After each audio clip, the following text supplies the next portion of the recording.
Bienvenue sur Papatriarcat. Je suis Cédric Rostin, votre hôte, et je suis ravi de vous accueillir dans ce podcast pour parler ensemble de parentalité, d'éducation, de promotion des droits de l'enfant tout en s'affranchissant du modèle patriarcal. Nous visons une société plus juste, pour toutes et tous, au travers du partage de spécialistes et aussi des vécus de nombreux parents qui cheminent. Je vous invite à nous écouter, à essayer de construire des ponts au lieu de dresser des murs, car ce n'est pas parce que nous voulons aller au même endroit que nous devons forcément prendre le même chemin, pour nous et surtout pour nos enfants.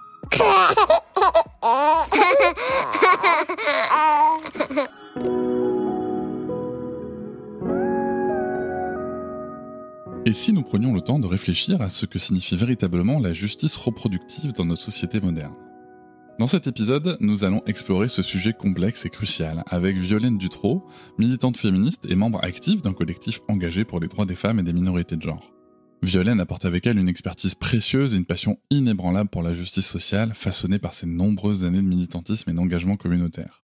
Avec le collectif Nos enfants nous-mêmes, elle a publié le livre du même nom, un travail donc collectif, considérable et passionnant pour aborder la parentalité sous un angle paritaire et inclusif. Avec Violaine, nous décryptons les multiples facettes de la justice reproductive, un concept né des luttes des femmes noires dans les années 1990. Ce collectif pionnier a mis en lumière les injustices souvent ignorées par les mouvements féministes dominés par des femmes blanches, en rappelant l'importance de considérer les stérilisations et avortements forcés, les violences obstétricales et gynécologiques et le racisme que subissent les femmes non blanches. Violaine partage des récits marquants et nous invite à développer une conscience aiguisée des différentes oppressions selon les contextes sociaux et raciaux. Au cours de nos discussions, nous abordons des thèmes essentiels comme l'éducation à la vie affective et sexuelle, l'implication des hommes dans les rôles de soins et d'éducation, et l'importance de réformer les normes institutionnelles pour promouvoir une parentalité paritaire. Nous explorons également des stratégies concrètes pour élever les enfants avec cette conscience, comme le changement de discours envers eux et l'adaptation des ressources éducatives et médiatiques. Cet épisode répondra à des questions cruciales, telles que comment garantir le droit de décider d'avoir des enfants sans ingérence ? Pourquoi la charge mentale touche-t-elle encore majoritairement les femmes ? Et comment pouvons-nous, en tant que parents et citoyens et citoyennes, soutenir activement une justice reproductive ? Vous allez découvrir une conversation inspirante et profondément enrichissante. Violaine nous offre une véritable plongée dans une réflexion nécessaire sur la justice reproductive. Restez avec nous jusqu'au bout, vous repartirez avec des outils concrets et une perspective renouvelée sur la parentalité et les droits des femmes. N'hésitez pas à vous abonner au podcast, à laisser une note avec un max d'étoiles et commenter partout où c'est possible, comme sur Apple Podcast et Spotify. Là-bas, je peux même vous répondre. On se retrouve aussi sur les réseaux sociaux comme Instagram, Facebook, TikTok et LinkedIn. Vous pouvez aussi réagir en laissant un audio sur l'outil SpeakPipe, même depuis votre téléphone. Le lien est en description. Allez, on y va tout de suite avec ma première question. Violaine, qu'est-ce qui vous a poussé, vous, ce collectif, peut-être d'ailleurs que tu peux parler de la création de ce collectif aussi, à écrire sur la parentalité féministe ? Je vous souhaite une bonne écoute.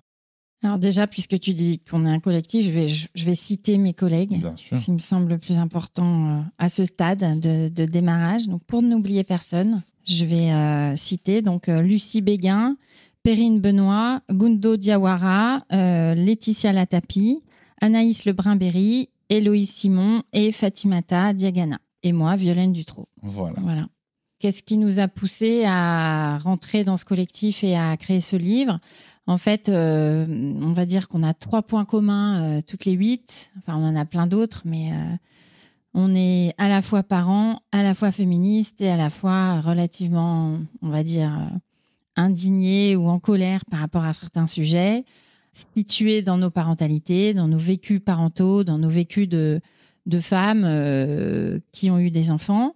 Et donc, on a décidé, suite à une proposition qui nous est parvenue de différentes manières, selon qui on est dans le collectif, une proposition d'Anaïs Lebrun-Berry qui a eu l'idée de republier ce livre classique des années 70, qui avait été déjà traduit en français en 1980, suite à une publication des années 70 du collectif pour la santé de Boston. Il fait suite à Notre corps nous-mêmes. Et Notre corps nous-mêmes a été réédité en 2020 par les éditions Hors d'Atteinte. Et il se trouve que Anaïs, donc c'est le fruit d'une transmission, puisque sa mère était militante MLF et elle avait dans sa bibliothèque les 2 anciens livres des années 70, Notre corps nous-mêmes et Nos enfants nous-mêmes. Donc quand elle a vu la réédition de Notre corps nous-mêmes, elle s'est dit, je vais présenter un projet à la maison d'édition pour construire un collectif. Ce qui nous a plu, alors bon, on est rentré par différents moyens, en particulier par l'association Parents et Féministes, mais pas seulement.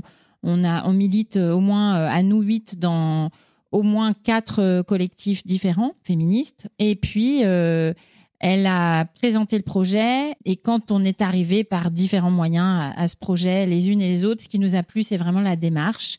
Donc, de se poser comme héritière de cette façon de créer de la matière, de l'expertise parentale à partir de l'expérience vécue, en récoltant les paroles de parents qui ont quelque chose à dire sur leur expérience parentale, et de faire de cette matière à la fois une expertise et un outil de transmission qu'on a complété, comme c'était déjà le cas pour le premier livre, qu'on a complété par des données, des savoirs, de telle sorte que un parent qui lise le livre se sente outillé et en même temps entouré d'une multiplicité de vécus, comme s'il faisait partie d'une grande communauté de parents. Donc ça nous a vraiment plu de montrer cette grande diversité, cette pluralité de positionnements parentaux et de vécus parentaux, et que les personnes qui lisent puissent se sentir faire partie du tout, comme nous, en fait, en tant que passeuses et on va dire en tant qu'autrice du livre, on se sent aussi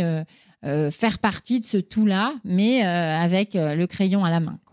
C'est vrai que dans une époque où l'isolement est un sentiment partagé par beaucoup de parents, en priorité des mères bien sûr, et identifié comme le mal qui peut ronger tous les débuts de parentalité, en tout cas, c'est vrai que se sentir faire partie d'un tout, se rendre compte qu'on n'est pas seul, ça a l'air très important. En effet, le livre le retransmet bien, ça, je trouve, avec le côté à plusieurs endroits, on peut... Ça, je trouve intéressant, c'est qu'à plusieurs endroits, il y a des choses qui ne vont pas nous parler forcément dans nos vécus, bien entendu. D'où la multiplicité. Mais à plusieurs endroits, on va dire, tiens, ça c'est un peu moins, ça c'est un peu moins. Ah, puis finalement, ça, mais ça c'est peut-être ma voisine, ça. Donc on peut vraiment, je trouve, s'approprier ces vécus et les retranscrire, même si ce n'est pas le nôtre en particulier, les retranscrire dans notre entourage. Donc là-dessus, il y a une vraie richesse. Donc c'est un énorme boulot que vous avez fait quand même. Ça a duré combien de temps ? Alors ça a duré 4 ans. On a recueilli les paroles sous diverses formes, groupes de paroles, entretiens, vocaux, déposés, mails, etc., d'environ 200 personnes. On a mis 2 ans à peu près à construire le matériau, à récolter le matériau, quel qu'il soit, puisqu'il y a le matériau expérientiel et puis les données, etc. Et après, on a mis 2 ans d'écriture, tout en complétant au fur et à mesure qu'on se rendait compte qu'il y avait des creux quelque part. Voilà, mais c'est effectivement, l'idée, c'est d'écrire le livre qui manquait jusqu'à présent, et en même temps que ce soit un livre émancipateur qui, grâce au prisme féminisme, grâce à cette politisation de la parentalité, en partant de l'individu et en allant vers le collectif, montre que la condition parentale, on a besoin de s'en emparer de façon à en faire un objet de lutte, de façon à ce que aussi on montre la puissance de cette condition-là, que ce soit dans le fait d'avoir un projet d'enfant et de faire des enfants. Ça peut être le fait de les fabriquer, mais aussi le fait de les élever, du coup de créer une famille et d'avoir cette place-là dans la société. Et ça a une dimension aussi très empouvoirante en réalité. On a un rôle, on a de la place. Il y a quand même 8 hommes sur 10 qui font des enfants et presque 9 femmes sur 10. Cette condition parentale, elle occupe une place très importante dans la société et pendant de nombreuses années dans nos vies. Et donc, c'est un espace dont il faut s'emparer de façon féministe pour pouvoir avoir notre juste place et faire de vrais choix dans cette condition-là. Le livre parle de parentalité féministe. Alors, ça peut quand même être intimidant pour certains parents, hommes comme femmes. Hein. Comment définiriez-vous ce concept à un parent néophyte qui ne connaît pas du tout ce propos?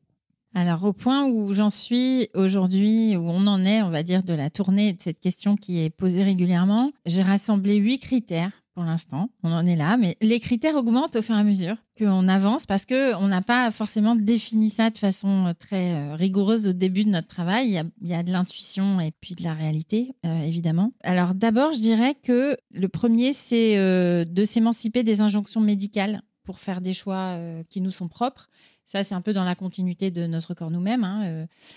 Ensuite, c'est envisager, le deuxième, ce serait d'envisager la grossesse, l'accouchement, la maternité et la parentalité comme une puissance, un levier d'émancipation. Et que du coup, ce soit tout ça, un continuum d'expériences capacitantes. Donc, c'est le deuxième point. Le troisième, ce serait, là, on va rentrer dans les schémas familiaux, ce serait de rendre visible et du coup de les banaliser, de les légitimer des schémas familiaux hors du schéma hétéro traditionnel. Le 4e critère, ce serait la possibilité, parce que ça reste un work in progress, ce truc-là, de réformer le schéma hétérosexuel de l'intérieur, éventuellement en s'inspirant des autres schémas, mais en tout cas que ce soit réellement possible de le réformer dans une perspective féministe, ce qui n'est pas gagné. Ça implique quoi précisément, ça ?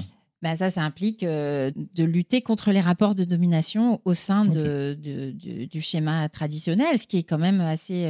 qui n'est pas une mince affaire. Oui, c'est pour ça. Puisqu'on arrive au 5e critère, qui est de faire sauter les schémas, les carcans institutionnels qui justement fabriquent le régime hétérosexuel.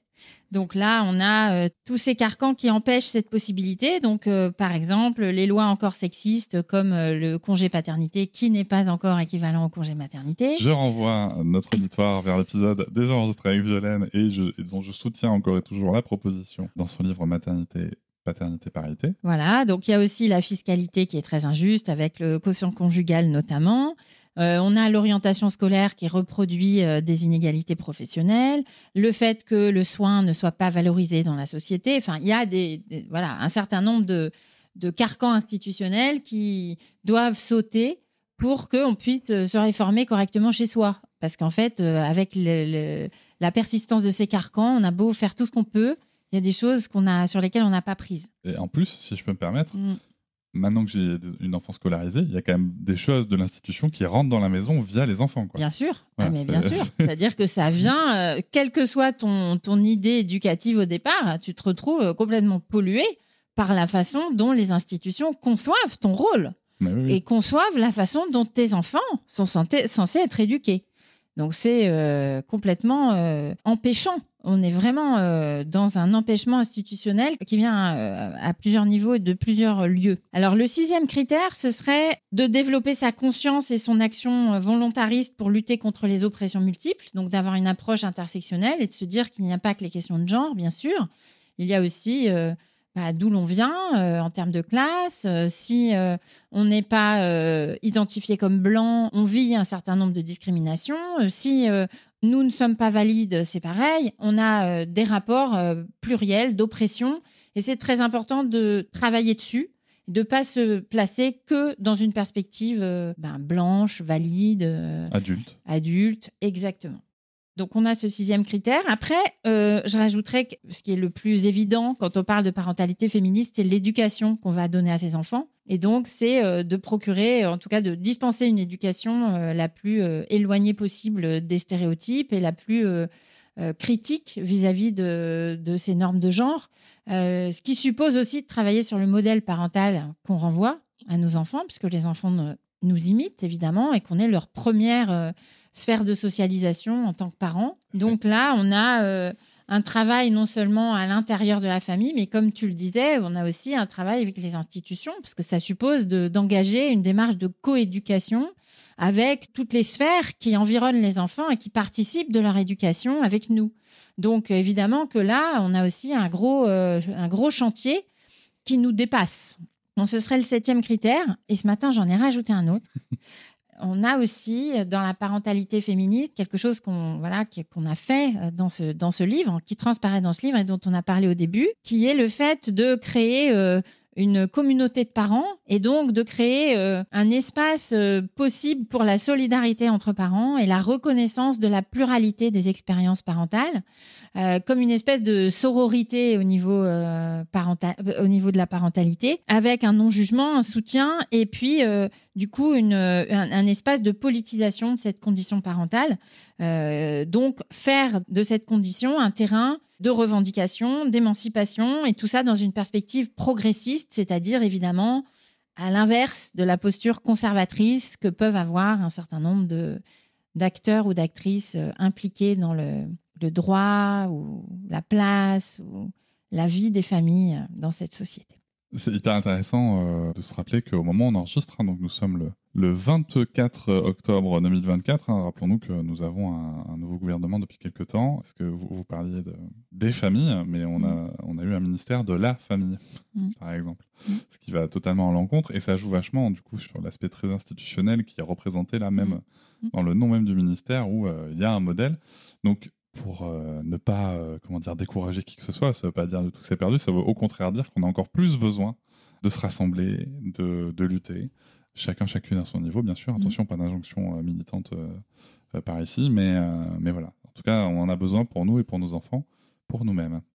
Il y a cette phrase dans le livre où il y a écrit « Le mouvement pour la justice reproductive revendique le droit de chaque personne à choisir si elle souhaite ou non avoir des enfants et de pouvoir les élever sans violence ni discrimination. » Alors ça, c'est un extrait du livre. Le concept de justice reproductive, c'est quoi exactement et comment ça s'applique à la parentalité au quotidien ? Alors, c'est un concept qui a été créé par des femmes noires dans les années 90, un collectif qui met en lumière les revendications des femmes et des minorités de genre non blanches qui sont invisibilisées par les luttes des femmes blanches qui sont plutôt focalisées sur la défense de l'avortement. Cette justice reproductive, elle dénonce les stérilisations et les avortements forcés, les violences obstétricales et gynécologiques, le racisme, le placement des enfants des familles pauvres, autochtones, dans différentes régions du monde. Et puis, comme tu l'as dit, le fait finalement de décider d'avoir des enfants ou pas et que ce ne soit pas l'État, une institution qui va nous faire la leçon de comment on doit se reproduire et qui doit se reproduire. Cette question du choix par des institutions de qui est apte et qui n'est pas apte, qui doit, qui ne doit pas, est évidemment problématique.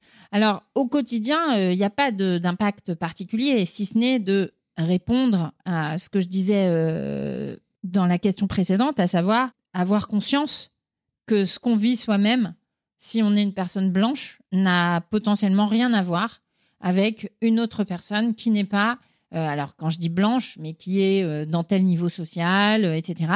Eh bien, en fait, potentiellement, ça n'a rien à voir avec une personne qui n'est pas située de la même façon.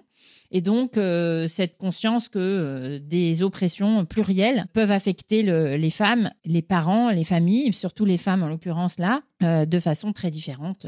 Et donc, c'est plus une conscience du quotidien qu'une application au quotidien. On n'a rien de... Enfin, je ne vois pas comment répondre à ta question sur le quotidien. Je pense que ça peut être intéressant sur le quotidien d'interroger en fait, ce qu'on entend. Ah bah bien sûr, c'est ce que ça veut dire, de développer une conscience, oui. D'interroger aussi notamment en phase électorale les gens qui se présentent en fait. Oui. C'est un truc que je dis souvent dans ce podcast parce que tu vois, on me demande toujours comment je peux faire à mon niveau, machin, moi je suis dans rien, etc. Oui, enfin on vote. On doit voter, en tout cas, on a ce droit et j'invite les gens à l'exercer. Et du coup, en fait, souvent, comme nos politiques, en tout cas en France, leur seul objectif, donc pour la plupart, c'est d'être réélus. Si on crée des sujets, en fait, donc si on leur pose des questions sous des angles, ça va devenir un sujet électoral. Si chacune s'y met, il y a moyen de faire quelque chose. Donc je pense que au quotidien, ça peut être ça, tu vois, ça peut être ça. Ça peut être aussi, je pense, par exemple, cet été, je lisais Le ventre des femmes, par exemple, de Françoise Vergès, qui... retrace la façon dont dont le gouvernement français en fait a mis en place et autorisé, en tout cas été tout à fait positif sur le fait de stériliser des femmes et de provoquer leurs avortements sans évidemment leur consentement sur l'île de la Réunion pendant des années et des années. Pendant ce temps-là, à cette époque-là, des femmes sur le territoire français mais en hexagone était plutôt dans une défense du droit à l'avortement. Et donc là, on voit très bien la logique entre les deux, à savoir l'État qui choisit qui a des enfants et qui n'a pas d'enfants. Puisqu'il faut lutter pour des choses très différentes. Pour l'inverse, en fait. Enfin, l'inverse, pas tout à fait, mais en tout cas, on voit quels sont les enjeux rien qu'en comparant les territoires. Donc là, c'est aussi dire à nos enfants, c'est aussi poser des questions sur les programmes scolaires. C'est bien sûr, au quotidien, ça veut dire qu'on peut traduire cette nécessité d'une justice reproductive dans la façon dont on élève ses enfants, dont on questionne des articles qu'on va lire, des livres qu'on va lire, des informations qu'on va regarder. Et puis, bien sûr, oui, l'éducation de nos enfants. Donc ça, évidemment, il y a des traductions, mais qui sont nécessaires. Ça reste d'abord dans la durée une attention à cette question-là. Oui, tout à fait. Ouais. Et tu vois, par rapport je pense à un petit changement de phrase, parce que j'ai rencontré ça avant-hier, tu vois, un petit changement de phrase aussi qu'on peut avoir vis-à-vis de nos propres enfants, c'est tout simplement leur dire... au lieu de leur dire quand tu auras des enfants, ce qui est un réflexe quand même assez fréquent. Bah oui, là, quand on parle à nos enfants. Oui, mais ça reste assez fréquent, tu vois. Et on peut dire, au lieu de dire quand tu auras des enfants, si tu as des enfants plus tard, voilà, tout simplement. Bien sûr. Ça peut être aussi simple que ça. C'est-à-dire qu'on donne déjà le choix de manière aussi simple et accessible à nos enfants. On ouvre cette porte du choix. Donc, et ça, c'est un exemple parmi des centaines de phrases qu'on prononce au quotidien. Il y a un sujet qui revient, bien sûr, dont on parle souvent, de toute façon, c'est la charge mentale. Quels sont les défis les plus courants auxquels les parents, peut-être qu'on pourra séparer les mères aussi, font face aujourd'hui en termes de charge mentale et de gestion du quotidien familial et peut-être après, dans un deuxième temps, comment est-ce qu'on peut y faire face ? Alors, je pense que là, ça va être peut-être un petit peu déstructuré ce que je vais dire, parce que je vais plus procéder par exemple. Bien sûr. On a la première chose qui me vient, c'est vraiment le manque d'adaptation du travail à la vie de parents, à leurs besoins, au temps nécessaire pour élever son enfant, aux horaires de l'école, etc. Donc, c'est le fait que en fait, le travail occupe une place tellement importante que c'est prioritaire dans les vies de multiples personnes, et en particulier des puissants de notre société, de s'adapter au travail plutôt que le travail s'adapte à nos vies. Donc ça, c'est pour moi, évidemment, ça crée une charge mentale absolument énorme, puisque comme il y a une incompatibilité de base avec la fonction parentale, les horaires parentaux, les rythmes des enfants, leur âge, etc., forcément, ça crée une charge mentale très importante de gestion du quotidien, des horaires, de la possibilité même de faire quelque chose, de que tout soit compatible, etc. Je glisse alors du coup vers mon deuxième point qui serait...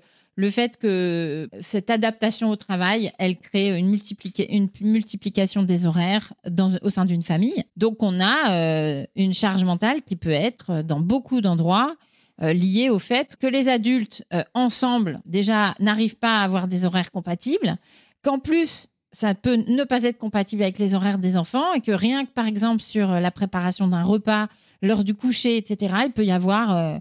de multiples façons de vivre sa journée. Au final, il n'y a plus de temps commun. Donc ça augmente aussi beaucoup la charge mentale de devoir être dans une adaptation à la vie extérieure et les besoins de chaque personne, mais qui n'ont plus rien à voir avec un temps commun familial. Je pense aussi, dans cette perspective-là, à nos vies qui aujourd'hui sont très segmentées par les temps de mobilité, est très alourdi par ces contraintes de mobilité pour aller au travail, selon l'endroit où on habite, et aussi par le fait que justement on s'est adapté au travail, mais aussi que les villes ont changé, les espaces ont changé, les moyens de la mobilité sont plus forcément adaptés aux personnes non plus, et que la gentrification a fait son œuvre, et qu'on a des villes qui sont plus habitables par des populations qui sont moins aisées financièrement. Et du coup, il y a des temps de transport qui sont très importants pour une partie de plus en plus importante de la population. Et donc là, on a aussi cette charge de devoir rajouter les contraintes de la mobilité à des horaires déjà très, très segmentés, le tout pour s'adapter à un travail qui n'est pas forcément, et quelquefois pas du tout adapté aux vies des enfants et des parents. Le troisième point auquel je pense en termes de charge mentale, c'est le fait de joindre les deux bouts, tout simplement. C'est-à-dire qu'il y a une augmentation des inégalités dans ce pays qui est assez forte, notamment parce qu'on a aussi des modifications dans les schémas familiaux avec des séparations qui sont assez importantes et qui sont des trappes à pauvreté derrière, puisqu'il y a aujourd'hui une fonction... il y a un statut repoussoir de la monoparentalité qui n'a pas l'air d'être encore suffisamment pris en main par les pouvoirs publics. On a l'impression que c'est vraiment, je ne vais pas dire un but, mais en tout cas, c'est arrangeant. Alors, au moment où on enregistre, moi, j'ai fait un épisode avec Shane Love, qui a créé le podcast Hello Mama et qui a créé Vive Maman Solo. Donc, on a beaucoup parlé, je renvoie l'auditeur à cet épisode. Mais au moment où on enregistre, il y a, si je ne m'abuse, un texte qui est passé à l'Assemblée visant à défiscaliser les pensions alimentaires. Un amendement qui est passé. Ça reste très léger, mais encore une fois, puisqu'on parle de charge mentale, c'est au prix de combien de mois, d'années de lutte de femmes, en l'occurrence, parce que les darons solos ne sont pas représentés, en tout cas ne se manifestent pas dans ces actions-là. Mais encore une fois, c'est aussi une charge mentale de devoir défendre des droits. Bien sûr. Et ça s'ajoute en fait. Bien sûr, de toute façon, toute action militante, et ça s'ajoute. On multiplie les vies, la vie familiale, la vie personnelle, la vie professionnelle, la vie militante, si on en a une. Et ce serait bien que les parents en aient une, parce que sinon, ça bougera difficilement. C'est sûr. Donc oui, ça rajoute de la charge mentale, c'est clair. Donc, il y a une augmentation de la précarité, comme je disais aussi, qui est importante et qui rajoute cette charge aussi de comment je vais arriver à la fin du mois. On a une atomisation géographique des familles. Donc, on a aussi moins de solidarité familiale. C'est beaucoup plus difficile aujourd'hui, dans beaucoup de familles, de faire appel à ses proches pour des raisons d'éloignement, toujours dans cette perspective, parce que, en tout cas, la cause principale, ça a quand même été cette adaptation au travail qui a éloigné les personnes de leur milieu familial initial. Le point d'après, ça va être forcément l'insuffisante répartition de la charge au sein des foyers. Donc ça pourrait être le premier point. Dans le modèle hétérosexuel. Dans le modèle hétérosexuel, qui est quand même majoritaire. Voilà. Sûr. Donc évidemment, il y a des exceptions et il y a d'autres modèles, mais en réalité, ça reste un point très important, avec une vraie difficulté à traiter ce point. Voilà, qui ne paraît pas être un point sur lequel on travaille énormément dans ce pays, parce que ça sert le système du travail actuel, que certaines en fassent plus et certains en fassent moins. Voilà. Je repense à cette étude. Non, mais c'est hyper intéressant parce que, bon, là, bien entendu, je le dis avec mes mots, ce ne sont pas ceux de mon invité, mais bien entendu aussi que, les gars, il faut arrêter d'attendre qu'on nous éduque, il faut y aller. Mais néanmoins, par rapport à l'angle travail, ça me fait penser à cette étude du 1er septembre 2023 qui indiquait que les hommes qui prenaient soin de leur famille, alors pas forcément que des enfants, mais aussi pour les aidants familiaux, étaient doublement sanctionnés parce qu'ils quittaient en fait le modèle masculin, mais aussi le modèle, et ça c'est cité comme ça dans l'étude, du travailleur idéal. C'est-à-dire, il n'est plus totalement disponible, etc. Et je trouve ça hyper intéressant parce qu'on voit bien qu'au-delà de la masculinité, c'est-à-dire au-delà du genre, il y a vraiment aussi le modèle productiviste, le modèle capitaliste qui vient nous dire ce que doit être un bon humain ou pas, mais sans tenir compte de l'être humain en fait. Bien sûr, parce que le modèle productiviste repose sur la gratuité du travail des femmes dans les foyers. C'est-à-dire le modèle hétérosexuel, le régime hétérosexuel dénoncé par Monique Wittig, il est vraiment la base sur laquelle s'appuie le capitalisme pour prospérer. C'est-à-dire qu'on a des foyers dans lesquels les femmes font du travail plutôt gratuit, voire complètement gratuit, même si les hommes en font. Voilà, ça reste moins statistiquement. Les hommes sont libérés même du service rendu à eux-mêmes dans la plupart des cas, ce qui fait que les femmes travaillent gratuitement pour que les hommes soient libérés de la sphère domestique et familiale afin d'investir davantage le travail. Donc voilà, Marx a fait déjà cette analyse, Silvia Federici aussi. Enfin, je veux dire, c'est pas nouveau du tout. Mais c'est nécessaire de le comprendre. Et de le rappeler. De façon à ce que, d'abord, les femmes arrêtent et que les hommes prennent conscience que leur ascension professionnelle, quand il y a, est due très, très partiellement à leur mérite personnel, mais est due en grande partie au temps mis à disposition et au temps utilisé, au temps personnel de leurs compagnes pour les libérer de ce qu'ils feraient tout seuls s'ils étaient célibataires. Et c'est pour ça, aujourd'hui, qu'on a, au niveau financier, en fait, on a des écarts de revenus très importants entre les pères de famille et les hommes qui ne le sont pas. Puisque les hommes qui ne le sont pas... alors, il y a aussi une différence entre les hommes en couple et les hommes qui sont célibataires. Mais en fait, plus on arrive dans un foyer où les femmes prennent en charge des choses, et plus les hommes s'en sortent bien professionnellement. Ce qui veut dire que c'est grâce aux femmes que les hommes s'en sortent professionnellement dans beaucoup de cas. Je n'ai rien à rajouter. Voilà. Et ça, non, mais il faut vraiment prendre conscience de ça. C'est que toute femme qui continue, en fait, du fait, on va dire, qu'elle a intériorisé un rôle social, des normes de genre qui la placent au milieu du soin, de la sphère domestique, etc., et donc en fonction de service à autrui, eh bien, elle participe, plus ou moins malgré elle, plus ou moins consciemment, mais elle participe à la prospérité du système patriarcal, capitaliste en l'occurrence. Dans la charge mentale, on a aussi ce fait que les normes de genre sont reproduites. Oui, tout à fait. Donc, ça fait partie de ce diagnostic sur la charge mentale, c'est aussi ça. Tout à fait. Et pour rentrer dans quelque chose de très concret, très dans la vie des parents de tous les jours, moi, sur les réseaux, si tu veux, j'ai souvent des gens qui viennent me dire oui, mais moi, je dis à ma fille, enfin, souvent des mères qui me disent je dis à ma fille qu'elle peut faire ça, je dis à mon garçon qu'elle peut faire ça, je forme mon garçon. Oui. Mais en fait, si le daron qui est à la maison, il ne le voit pas faire, il ou elle ne le voit pas faire, ça aura un impact très limité, surtout avec la société qu'on a autour de nous. Donc c'est pour ça que, encore une fois, je m'adresse aux darons. Et si vous êtes en train d'écouter l'épisode, comme je sais que ça arrive souvent, fort dans la maison avec le père qui écoute à côté, papa, toi qui m'écoutes, il est temps de vraiment se relever les manches et d'apprendre tout seul aussi, autant que faire se peut, ses tâches et de faire une liste. Voilà. Les recommandations ne manquent pas dans ce podcast et ailleurs, donc quelques recherches, ça ira très vite. Mais on peut le faire, on doit le faire. Qu'est-ce qu'on peut se dire de plus sur la charge mentale ? On peut se dire aussi que le manque d'accompagnement parental, évidemment, n'est pas aidant. On a une charge qui est aussi due au fait qu'on est relativement seul sur ces sujets-là et qu'on a l'impression que c'est un défaut d'organisation, qu'on n'arrive pas à s'y prendre, qu'on n'est pas bien doué, qu'on n'est pas adapté au monde d'aujourd'hui, etc. Et en réalité, on est plutôt suradapté à un certain monde d'aujourd'hui qui est dans le déni de la façon dont il faut théoriquement s'occuper d'êtres humains. Et du coup, on se retrouve dans des injonctions paradoxales.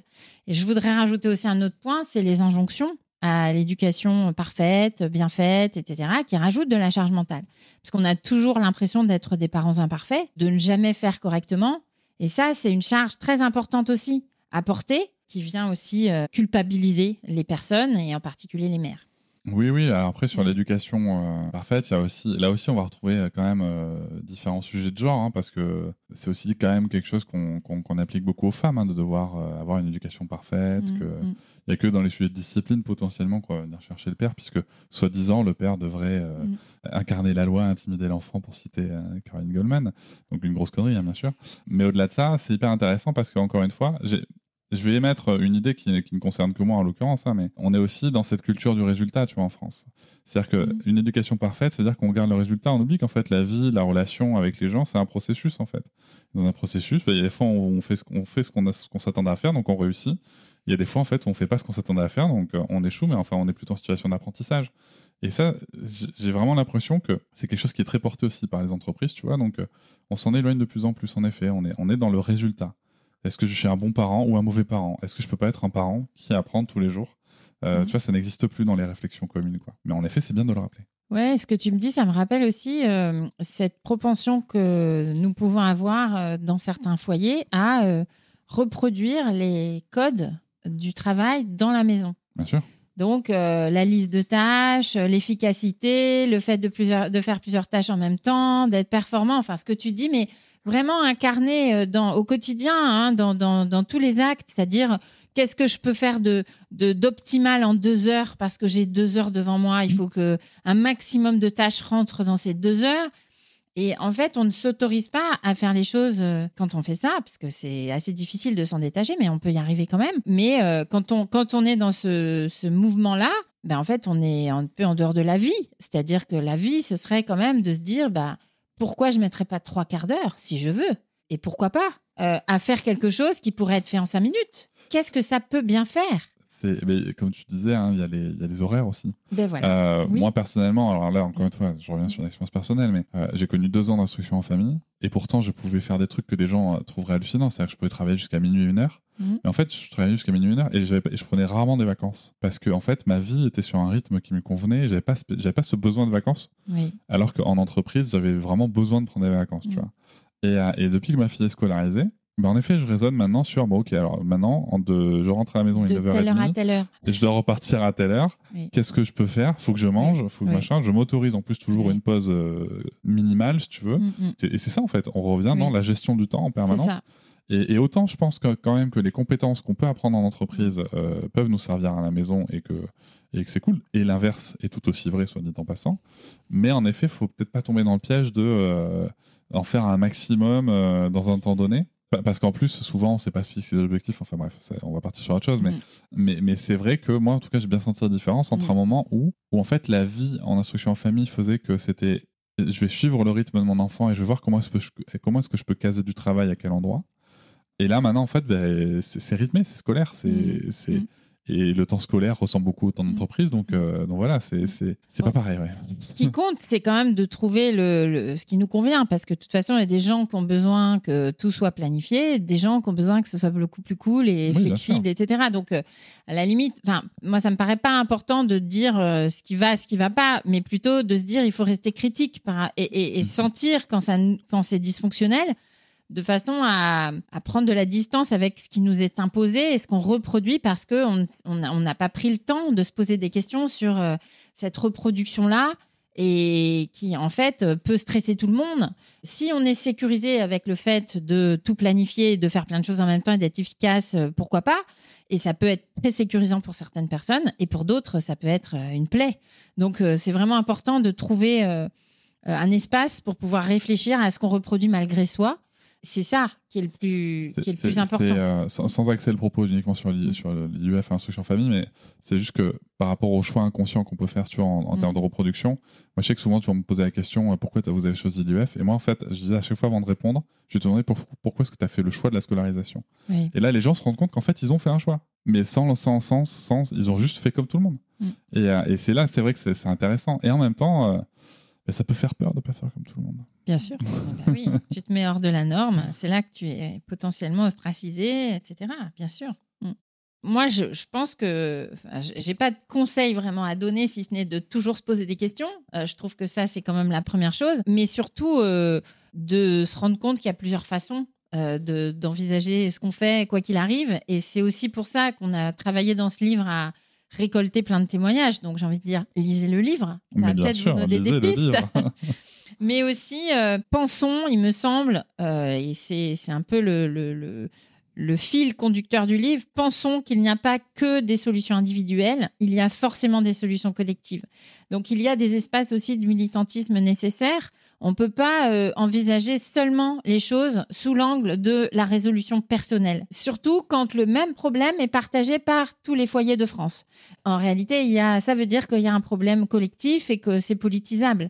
Donc, c'est vraiment important, je pense, de se rendre compte à quel point un problème est partagé. Parlons-en, mettons des mots dessus, rendons-nous compte que nous ne sommes pas seuls à vivre ces problématiques et que c'est produit par la société. Et du coup, déculpabilisons et trouvons aussi, même s'il y a des pistes à l'échelle individuelle, trouvons aussi des solutions collectives qui peuvent être de peut-être se syndiquer et trouver des solutions avec son syndicat pour réfléchir à un accord professionnel qui va être vraiment émancipateur pour les parents. Et donc, intégrer la parentalité dans l'adaptation à la parentalité dans l'ambition de l'entreprise. Rendre ce critère important pour fidéliser les salariés. Enfin, en fait, il y a des choses à penser sur lesquelles on a la main. Grâce à notre expérience, on a du poids. On peut agir à plusieurs.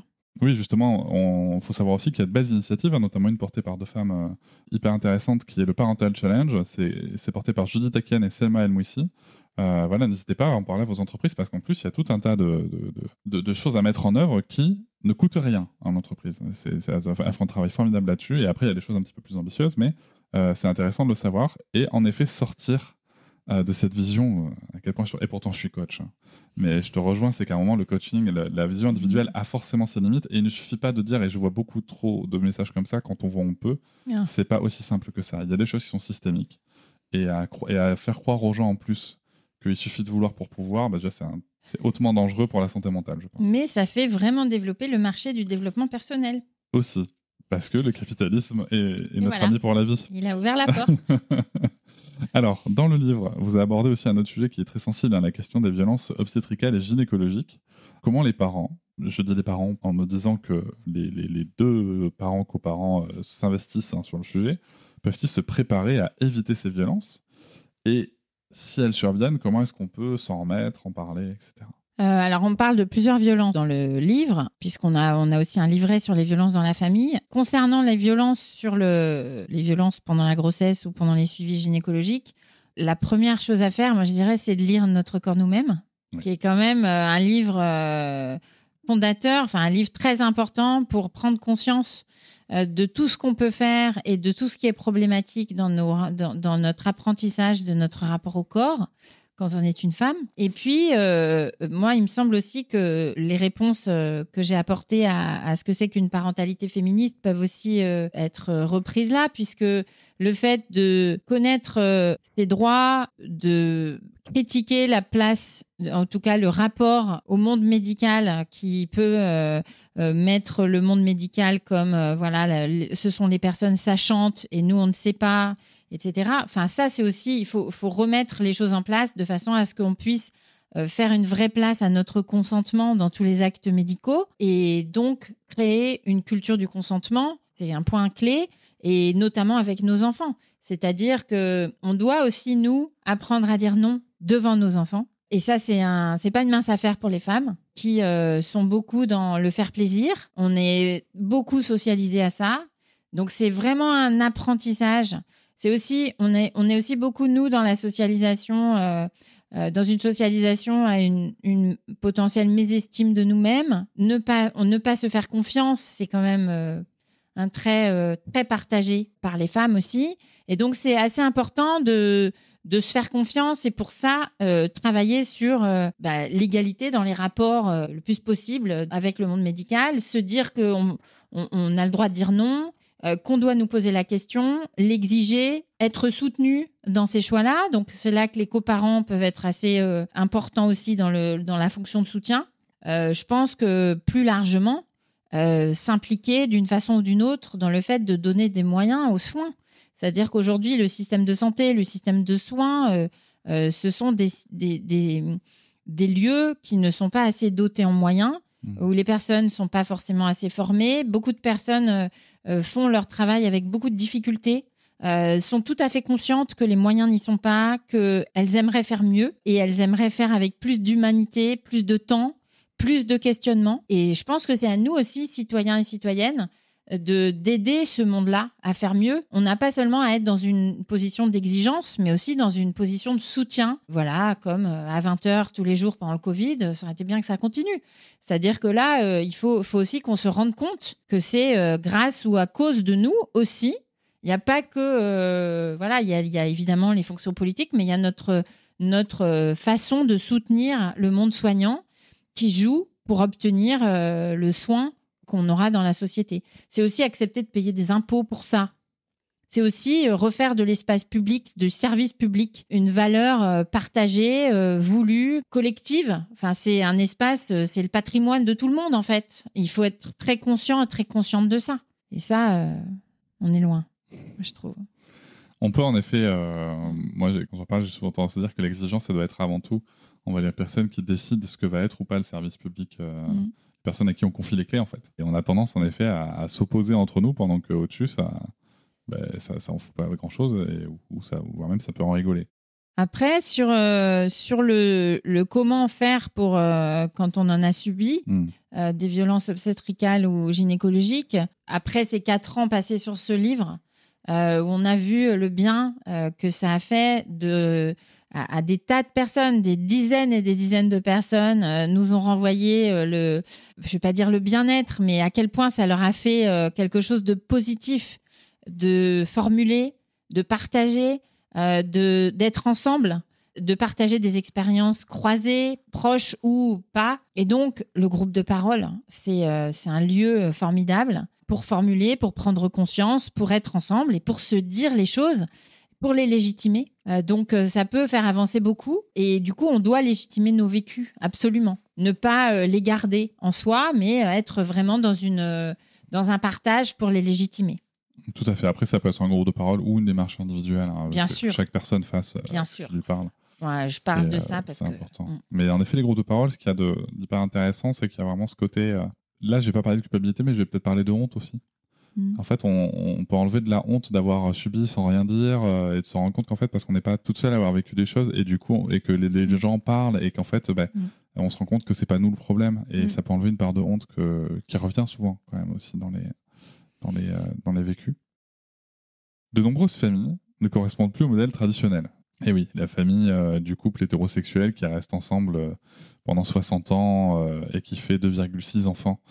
ça évolue. Comment est-ce qu'on peut mieux accueillir et soutenir des configurations familiales différentes, telles que les familles monoparentales, on les a un petit peu évoquées, mais aussi homoparentales ou recomposées, par exemple?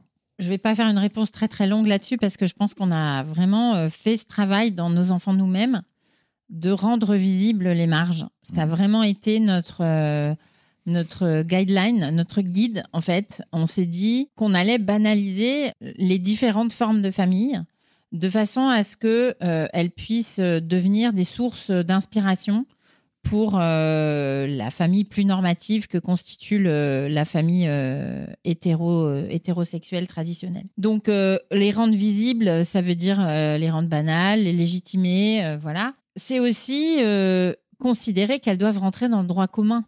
Donc, c'est soutenir les avancées juridiques qui permettent à des familles qui sont mal reconnues parce qu'elles ne sont pas dans le schéma du Code civil de 1800 et quelques, voilà. Eh bien, en fait, maintenant, il y a d'autres formes de familles qui existent et c'est très important que chaque personne, chaque famille soit dans le droit commun comme les autres. Donc là, ça me semble aussi très important. Après, on a quelque chose qui peut être fait au quotidien, parce que tu aimes bien poser des questions sur ce qu'on peut faire au quotidien, c'est le langage. C'est qu'effectivement... nommer, parler avec un langage inclusif, effectivement dire à ses enfants, au lieu de dire comme plein de personnes font, est-ce que tu as un amoureux à une petite fille, c'est bien de dire si un jour tu as un amoureux. Alors déjà, si un jour tu as un amoureux ou une amoureuse, oui. Et donc en fait d'ouvrir les possibles en permanence de façon à ce que les enfants se projettent dans plein de possibilités, de sentiments, de façon de se lier, etc. Moi, j'ai envie aussi de dire, de valoriser aussi les amitiés. C'est-à-dire, je pense que les familles, dans leur pluralité, montrent l'importance aussi du lien non institutionnel d'aujourd'hui dans la constitution de familles élargies, de familles soutenantes, qui, de fait, deviennent des familles par...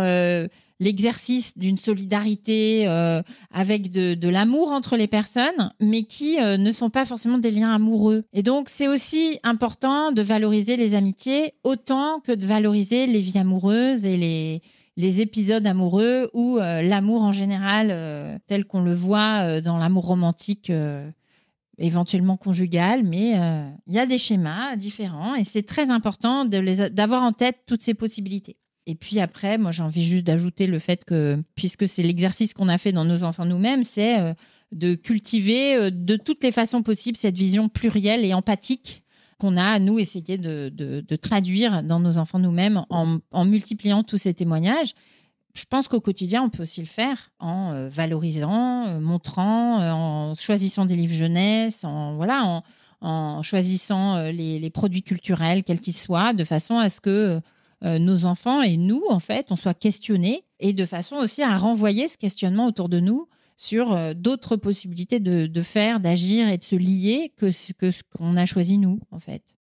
On parlait depuis tout à l'heure des éléments individuels et collectifs, et c'est vrai qu'on a évoqué assez rapidement, mais c'est important d'en parler, le fait de ne pas renforcer les stéréotypes de genre chez les enfants. On a déjà expliqué comment est-ce qu'on peut se comporter à la maison, etc. Même si on va revenir sur les pères juste après, mais aussi de manière collective. Comment est-ce qu'on peut, de manière collective, essayer d'éviter de renforcer les stéréotypes de genre une fois qu'on sort de l'individualité ou du foyer des parents? Oui, là-dessus, moi, je voudrais, au-delà de tout ce que j'ai déjà dit sur effectivement l'éducation non sexiste, la façon dont on peut agir en tant que parent à plusieurs niveaux, sur ce que consomment nos enfants, etc., et la façon dont on leur adresse la parole, les centres d'intérêt, enfin, il y a beaucoup de choses, faire modèle soi-même, etc. Il y a un point qui me semble très important, c'est le fait d'accompagner les équipes éducatives dans leur mission, en tout cas de soutenir, d'exiger que l'école fasse son travail dans l'éducation à la vie affective et sexuelle pour que l'école soit soutenante des parents. C'est difficile en tant que parent, en tout cas c'est difficile au niveau sociétal de simplement se dire les parents feront ça. Non, en fait, c'est très difficile et surtout, ce sera complètement hétérogène et on est plus ou moins à l'aise avec ces thématiques-là et ça dépend de ce qu'on a vécu soi-même. Enfin, il y a des choses. On est en échec pour l'instant. Et pour l'instant, ça ne suffit pas, c'est une évidence, tout à fait. Voire, ça s'aggrave. Donc, effectivement, se rendre compte qu'en tant que parent, on peut s'informer sur déjà la loi, ce que l'école devrait faire. Dédramatiser ça, se rendre compte que on peut dans les élections de parents d'élèves, on peut dans les propositions de collectifs qui peuvent agir au sein des établissements dans lesquels sont nos enfants, on peut en discutant avec les équipes santé sociale des établissements, enfin on peut, ou les référents et référentes égalité quand il y en a, sinon exigeons qu'il y en ait, on peut proposer en tout cas un soutien d'une quelconque façon, de façon à ce que ces séances d'éducation à la vie affective et sexuelle aient lieu. Il y en a normalement 3 par an, depuis la maternelle jusqu'à la terminale, et il n'y a même pas 15% des enfants qui en ont. Donc c'est une catastrophe, parce que derrière, les enfants qui sont mal renseignés ou qui n'osent pas ou dont les parents n'ont pas créé les liens suffisants ou n'ont pas les compétences psycho-affectives qui permettent ou les références qui permettent d'éduquer leurs enfants sur ce plan-là, se retrouvent à finalement consommer de la pornographie et du verbatim des copains et des pères pour se familiariser avec la vie affective et sexuelle. C'est un petit peu problématique. Oui, et puis même, tu vois, sans parler de pornographie et tout, en tout cas, moi, c'est des constats que j'ai faits, notamment cette année avec ma fille qui est à l'école. Il y a des comportements qui sont, qui si c'était adulte, seraient de l'ordre de l'agression sexuelle. Tout à fait. Tu vois. Ah, mais bien sûr. Voilà. Donc moi, ma fille, si tu veux, elle a du bol qu'on prenne le point, mais en effet. Et après, juste à l'instar un peu du personnel soignant, rappelons aussi que le propos qui est tenu là ne vise pas le corps enseignant. Nous avons tout à fait conscience que la plupart des profs ne sont pas formés sur leur temps de travail par ailleurs à ces sujets-là, que intervenir dans des assos, ça demande des moyens financiers qui sont la plupart du temps absents. On parle bien du système scolaire. Voilà, c'est toujours important de le préciser. Oui, je suis complètement en phase avec toi sur le fait que le système n'est pas doté suffisamment de moyens et n'agit pas dans le bon sens pour l'instant, en tout cas pas suffisamment. Mais individuellement, il y a quand même des choses à rapporter à chaque établissement dans lequel il se passe quelque chose. Et ça suppose aussi de construire un lien avec ses enfants qui permettent de recevoir des témoignages de son enfant sur ce qui se passe dans son monde scolaire et du coup de pouvoir en discuter aussi avec les équipes pour mettre en place des choses que l'équipe a besoin de mettre en place, mais elle n'a pas forcément été témoin ou elle n'a pas réagi au moment donné, etc. Et donc, c'est aussi de faire cette espèce de trio entre l'enfant et sa capacité à repérer, voir, s'indigner, s'étonner, observer les choses, notre capacité à réagir et notre capacité à dialoguer et avec notre enfant et avec le monde enseignant pour que le système aille mieux, tout simplement. Il y a cette phrase, on va revenir un peu sur les pères. Il y a cette phrase que j'avais relevée dans le livre. Il est urgent que les hommes prennent leur place, autant que les femmes, dans les domaines de l'enfance, en tant que parents, mais aussi en tant que professionnels du soin comme de l'éducation.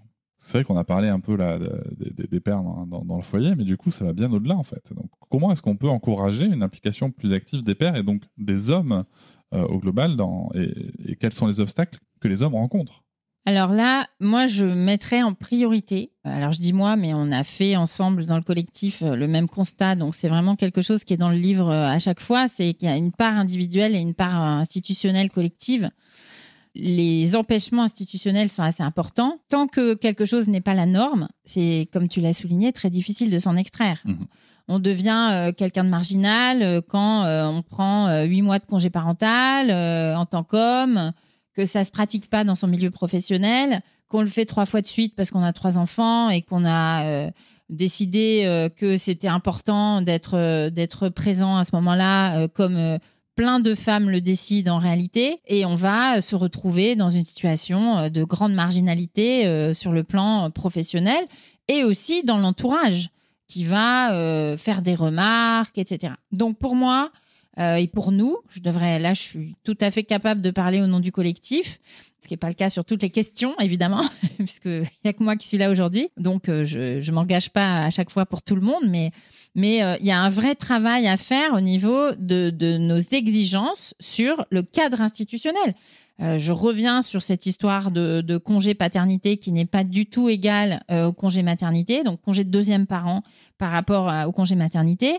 Il faut changer la norme pour que la parentalité aujourd'hui auxiliaire que vivent les seconds parents, les coparents, devienne une parentalité paritaire et que du coup on légitime leur place équivalente en termes de temps passé, en termes de temps extrait du travail pour accueillir des enfants et ensuite s'occuper à parts égales de tout ce qui concerne cet enfant. Donc évidemment que ce qu'on a aujourd'hui, ce qu'on a obtenu en 2021 ne suffit absolument pas. On n'a rien obtenu du tout puisqu'on a juste conforté la norme de départ avec quelques petites miettes. Donc on n'est pas du tout dans quelque chose d'émancipateur dans la durée.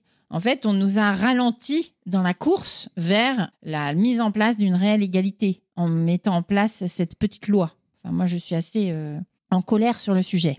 L'enjeu, c'est de construire à grande échelle une masculinité du soin. C'est-à-dire, l'enjeu, c'est de changer le paradigme éducatif. L'enjeu, c'est de faire des pères des êtres soignants qui prennent soin autant que les mères en général. C'est-à-dire qu'évidemment, il y a une tendance à prendre soin qui se développe grâce à l'expérience. Donc, quand on est 24-24, on prend soin avec son bébé, voilà, avec ses humeurs, avec son rot, le nettoyage, le change, etc. On prend soin et donc on acquiert de l'expérience et on finit par devenir compétent. Il n'y a pas d'autre issue. C'est l'expérience qui fait la compétence. Et du coup, développer la masculinité du soin, ça veut dire permettre des identifications derrière, dans des métiers, dans des activités qui deviennent d'une grande banalité, y compris quand on est un homme. Donc, ça veut dire révolutionner complètement l'orientation des métiers, de telle sorte que autant d'hommes que de femmes postulent, s'impliquent, se voient, se projettent dans tous ces métiers du lien et du soin, et enfin aboutir à une société où le soin du coup, est non seulement partagé, mais valorisé. Donc, pour moi, ça passe par là. Ça passe par là. Et évidemment, après, il y a une autre échelle, qui est l'échelle individuelle, où on peut faire ce qu'on peut. Mais en réalité, ça ne va pas changer la norme. Ça va juste être une négociation à 2, peut-être à 3. Ça dépend de son modèle familial. Bon, peu importe.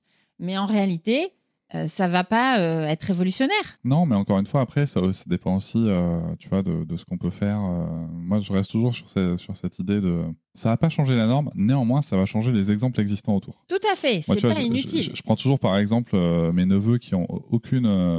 Maintenant, ils sont sur la raison, donc ils n'ont plus aucune connaissance de mes activités, mais avant ça, il y a encore jusqu'à 2 ans, ils n'avaient pas connaissance de ça. Par contre, ils voyaient, par l'exemple, ah, mais en fait, tu peux rester à la maison quand ton enfant est né ? Ils ne savaient pas, tu vois. Ça joue aussi. Et encore une fois aussi, là c'est à la fois individuel et collectif, mais je pense qu'aux prochaines élections législatives, présidentielles, même départementales, etc., posez la question aux gens qui se présentent, quelle est votre position sur l'évolution nécessaire du congé paternité ? Complètement. Alors peut-être qu'il y aura des actions collectives avec différentes associations de mails de type, ça serait peut-être bien, tu vois, je lance l'idée de mails de type qu'on pourrait tous et toutes envoyer. C'est un truc qu'on avait fait pour l'IEF, ça avait marché extrêmement bien. Aussi à notre échelle, on peut faire ça de la même manière que, je reviens sur le sujet de l'éducation à la vie intime et affective, on peut être ce parent, je l'ai été cette année, ce parent qui pose la question en réunion de début d'année, qui pose la question, qu'est-ce qui est prévu pour ça ? Comment est-ce que cette partie va être abordée, voilà. Et c'est vrai que ça surprend un peu, mais en même temps, ça inspire aussi plein d'autres personnes et surtout ça normalise du coup. Oui. Là, on normalise. Il ne faut pas négliger l'impact qu'on peut avoir au niveau individuel, mais ça aura un impact, on va dire... Mais il ne faut pas croire que ça fait tout non plus. Voilà. Enfin, en tout cas, il ne faut pas négliger que le système se change aussi par le changement institutionnel. Bien sûr. Et pas uniquement par les petits pas individuels. Eh oui. La part du colibri, ça ne suffit pas. Je voudrais rajouter aussi sur l'implication des pères que, bien sûr, il y a aussi la façon dont on éduque les garçons. Donc, à terme, c'est aussi être beaucoup plus attentif et attentive collectivement à ce que les garçons s'inquiètent du sentiment et du bien-être de leur entourage, se questionnent au-delà de leur nombril. Enfin, ce qui est plus... Alors moi, en tant que garçon, en tout cas à l'époque où j'étais éduqué et de ce que je constate encore dans les parcs, même s'il faut bien sûr, je te rejoins à 1000% sur le fait d'aller au-delà de leur nombril, mais aussi les autoriser à exprimer leurs propres sentiments. Complètement. Parce que c'est aussi ça qui crée des garçons bien non sûr. empathiques, c'est qu'on leur dit que leurs sentiments ne valent pas grand-chose. À part la colère, ça c'est bon, ça on peut, mais sinon le reste non. Tout à fait, mais ça fait partie du cadre éducatif à faire évoluer. C'est effectivement l'empathie, c'est aussi avoir une appréciation, enfin en tout cas un développement psycho-affectif complet qui permet d'anticiper, de repérer les émotions de ses pairs et les siennes propres. Donc évidemment, c'est balayer l'ensemble des émotions, se rendre compte de ce que j'accueille, de ce qu'accueille l'autre à ce moment-là, voir l'impact qu'a telle ou telle de mes actions sur l'autre. Et ça, ce sont des compétences psycho-affectives qu'il faut absolument développer de façon très volontariste chez les garçons, autant que chez les filles. Tout à fait. Juste sur l'empathie, j'en profite pour dire à l'auditoire, n'hésitez pas à lire le livre de Sama Karaki, L'empathie est politique, pour avoir une toute autre en plus dimension de l'empathie. Voilà, ça ouvre plein de perspectives. Je t'en prie, Violaine, tu voulais rajouter un point, je crois. Alors, l'autre chose que je voudrais rajouter, c'est que dans 3/4 des familles, ce sont les hommes qui sont les apporteurs de revenus principaux. Et donc, évidemment, si on ne change pas cette donnée-là, c'est plus difficile pour eux de se mettre en retrait du travail parce que ça met en difficulté économiquement la famille. Donc, la prise de temps partiel, le congé parental, enfin tout ce qui va réduire les revenus familiaux, ça va se faire de façon assez visible et potentiellement difficile pour le foyer. Donc, ça va avec de penser aussi les impacts en termes de revenus. C'est-à-dire que c'est pas si simple. Tu parlais d'obstacles pour les pères. C'est pas si simple dans cette configuration-là de juste se mettre en retrait du travail financièrement. Ça pose plus de problèmes. Donc, il faut avoir ça en tête avant de les juger, tout simplement. Oui, tout à fait. Même si il y a quand même à dire qu'il faut qu'ils se bougent, ok. Mais c'est pas aussi simple que ça. Et puis il y a aussi des sujets de classe sociale. Hein. Voilà. C'est pas la même chose pour un avocat, un médecin. De dire je vais mettre un peu d'argent de côté pour me payer mon congé paternité ou mon congé parental que pour un ouvrier, un maçon. Voilà, donc c'est important de... Tout ça, encore une fois, il y a une certaine intersectionnalité qui s'exprime et qui concerne aussi les hommes. Donc voilà. Et c'est pour ça, par contre, je pense qu'en effet, il est important que le sujet reste social et politique, hein, parce qu'on ne pourra pas tout gérer au niveau individuel, là c'est certain. Une fois qu'on s'est dit tout ça, parce qu'on a dit beaucoup de choses quand même, bien entendu que tout ce qu'on dit là, ça fait beaucoup d'informations à prendre. Le livre est extrêmement complet. Moi, je veux dire à titre personnel, ce que j'en pense de son utilisation, c'est n'essayez pas de tout prendre d'un bloc. Ne le prenez pas malgré le mot manuel. C'est pas un livre de guide pratique, de conseils à appliquer. C'est vraiment un chemin de réflexion qu'on emprunte et qui peut demander aussi beaucoup d'énergie. Et justement, Violaine, quel conseil est-ce qu'on peut donner quand même aux parents pour prendre soin d'eux-mêmes tout en prenant soin de leurs enfants, notamment dans les moments de stress et d'épuisement, parce que tout ce qu'on vient de décrire là, ça demande aussi beaucoup d'énergie. Alors, avant de répondre sur une phrase qu'on pourrait identifier plutôt comme une phrase de conclusion, j'ai envie de simplement balayer les quelques chapitres du livre pour qu'on ait quand même un aperçu. On a créé notre livre de façon à ce que il soit, comme je le disais, un livre. Il se veut émancipateur. Ça veut dire qu'on a mis des verbes à l'infinitif. Donc, on a une première partie qui s'appelle choisir pour valoriser la puissance du choix et la nécessité de l'envisager comme un choix. C'est-à-dire qu'en fait, il y a une vraie place pour ne pas faire d'enfant si on ne veut pas d'enfant. Tout à fait. Donc, ça, c'est la première partie. Après, on a une deuxième partie sur faire venir au monde, qui ne concerne pas forcément des personnes qui vont, par exemple, adopter ou enfin qui vont avoir des enfants avec d'autres moyens que ou qui vont être coparents, mais qui n'ont pas une expérience personnelle de ça, mais ça pourra être intéressant quand même, évidemment, de se plonger dans ce chapitre. Je le recommande en tout cas, moi perso, mais... Je pense que de toute façon, tout le monde, toutes les personnes qui nous ont fait un retour pour l'instant nous ont dit, mais même si je suis allée vers les chapitres qui m'intéressaient, j'ai quand même balayé le reste et j'ai trouvé des choses qui me concernaient dans le reste aussi et qui m'intéressaient évidemment parce que tout est intéressant. Sinon, on n'aurait pas passé 4 ans dessus. Hein. Ça, c'est sûr que c'était très intéressant. Le 3e chapitre, c'est être parent. Le 4e, c'est faire famille. Et le 5e, c'est faire société. Donc là, on voit la progression, et c'est ce que je voulais souligner en rappelant les 5 titres des 5 parties. Il y a aussi 2 livrets qui sont plus détaillés sur les violences dans la famille et puis l'état civil, les origines et la filiation. Mais je voulais souligner ça parce que, en fait, on propose une progression de l'individu, de l'expérience individuelle vers la cause politique, qui se voit à travers le chapitrage, qui place la parentalité réelle, vécue à partir du 3e chapitre, en réalité, puisque le 1 et le 2, on n'est pas encore parents. Voilà, donc on parle de tout à fait autre chose que de s'occuper d'enfants, même si c'est la projection, etc. Et donc, moi, je voudrais juste conclure en disant que le conseil que je vais donner, c'est de lire Nos enfants nous-mêmes et puis d'écouter attentivement toutes les voix qu'on a choisi de placer dans le livre comme des voix qui vous permettent de ne pas vous sentir seul dans tous les choix que vous avez à faire, les décisions, etc. Et qui vous entourent parce que c'est une expérience difficile, la parentalité. C'est une expérience hyper riche, c'est une expérience vivante et c'est une expérience plurielle. Ça veut dire que vos choix, c'est d'abord ce que vous pouvez faire. Et c'est en aucun cas une réponse à une injonction ou à quoi que ce soit de défini par avance. C'est, en fait, on propose de se réapproprier nos vies, nos choix, avec un parcours le plus éclairé possible. Merci beaucoup, Violaine. Mais je t'en prie. Merci à toi pour cette invitation. Je vous remercie de m'avoir écouté. Je vous invite à vous abonner au podcast sur votre plateforme préférée et à me retrouver sur Instagram, TikTok, Facebook et sur le blog papatriarcat.fr. À bientôt.